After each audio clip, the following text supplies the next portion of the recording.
നിങ്ങൾ വല്ലാത്ത വിഷമത്തിലാണോ, സങ്കടത്തിലാണോ, പ്രയാസത്തിലാണോ എങ്കിൽ നിങ്ങൾ ആരുമില്ലാത്ത ഒരു സ്ഥലത്തിരുന്നു കൊണ്ട്, ഒറ്റ ഇരുപ്പിൽ ഇരുന്നു കൊണ്ട് തന്നെ ഹസ്ബിയല്ലാഹു വനീമൽ വക്കീൽ വനീമൽ മൗല വനീമൻ നസീർ എന്ന ദിക്ർ നിങ്ങൾ ചൊല്ലിക്കോളൂ. ഇത് നല്ല ഇഖ്ലാസോടെ, നല്ല തഖ്വയോട് കൂടിയിട്ട് നിങ്ങൾ ചൊല്ലിയാൽ ഒരൊറ്റ രാത്രി കൊണ്ട് തന്നെ നിങ്ങൾ സഹിക്കുന്ന പ്രയാസവും സങ്കടവുമെല്ലാം അള്ളാഹു നിങ്ങൾക്ക് മാറ്റിത്തരും. നല്ല ഇഖ്ലാസോട് കൂടി തന്നെ ചൊല്ലിക്കോളൂ. ഹസ്ബി അല്ലാഹു വനീമൽ വക്കീൽ വനീമൽ മൗല വനീമൻ നസീർ.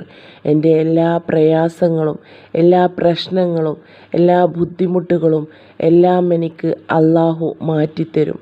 എനിക്ക് എൻ്റെ സങ്കടങ്ങളൊക്കെ മാറ്റാൻ എൻ്റെ റബ്ബ് മതി. എൻ്റെ അള്ളാനെ എല്ലാം ഞാൻ ഏൽപ്പിക്കുന്നു എന്ന് ചൊല്ലിക്കോളൂ.